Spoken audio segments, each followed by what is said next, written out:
இன்னைக்கு விசுவாசிகள் கூட புத்தி கெட்டு போய் இன்னைக்கு நாள் பார்க்கிறது, நட்சத்திரம் பார்க்கிறது, இன்னைக்கு கிழமை பார்க்கிறது, நேரம் பார்க்கிறது அருவருப்பு கர்த்தருக்கு முன்பாக. எங்க நாளாங்க நம்மளை ஆசீர்வதிக்க போறது நேரம் ஆசீர்வதிக்குது. நேரத்தையே உண்டாக்கின கர்த்தர் நம்மை ஆசீர்வதிப்பார்.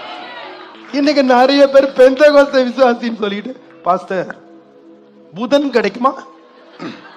ஏன் பிரதர் புதன் இல்ல, பொண்ணு கிடைச்சாலும் புதன் கிடைக்காதுன்னு சொல்ற. என்னையா புதன்கிழமை? ஐயா, ஞாயிற்றுக்கிழமையும் கர்த்தர் தான் உண்டாக்குனாரு, திங்கக்கிழமையும் கர்த்தர் தான் உண்டாக்குனாரு, செவ்வாய்க்கிழமையும் கர்த்தர் தான் உண்டாக்குனாரு. இது கர்த்தர் ஒன்று படின நாள். இதுல கலிகூர்ந்து மகிழ கடவோம்.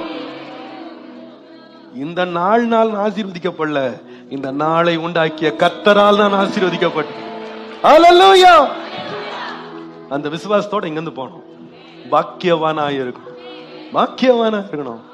ஏன் ஆசீர்வாதம் பிசாசுட்டு இருந்து வரக்கூடாது, அவன் உபதேசம் இருந்து வரக்கூடாது. அதை நான் முறிச்சு போடணும். கர்த்தராலே நான் ஆசீர்வதிக்கப்பட்டிருக்கிறேன்.